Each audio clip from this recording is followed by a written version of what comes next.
वज़ू करने वाले के लिए जिस तरीके से वज़ू की सुन्नतों का ख़याल रखना ज़रूरी होता है, वज़ू के फ़राइज़ का तो अज़हद ज़रूरी होता है ख़याल रखना, इसी तरीके से वज़ू करने वाले के लिए वज़ू के जो मकरूहात हैं उनका भी ख़याल रखना ज़रूरी है।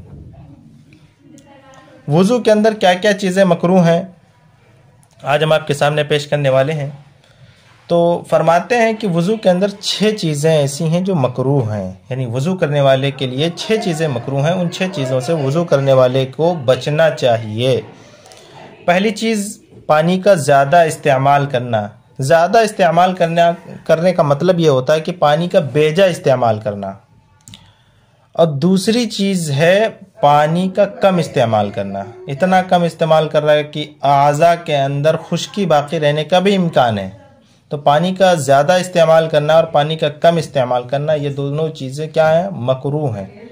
और पानी का मारना, यानी पानी ले लेते हैं, बाज़ लोग चुल्लू में भर लेते हैं, फाट फाट मुंह पे मारते हैं, तो पानी का मारना भी, चाहे वो हाथ पे मारना हो या मुंह पे मारना हो, ये चीज़ भी मकरूह है। और वज़ू के दरमियान लोगों से बात करना, ये भी मकरूह है। आप वज़ू कर रहे हैं तो लोगों से बात करें ना करें।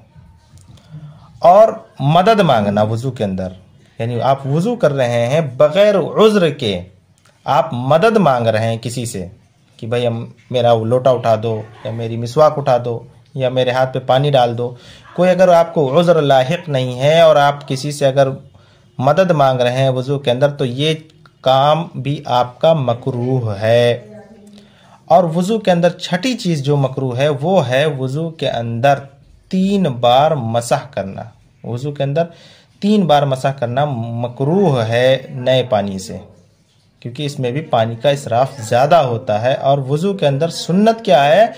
1 बार मसह करना पूरे सर का, लेकिन 3 बार अगर मसह कर रहा है सर का तो ये मकरूह है।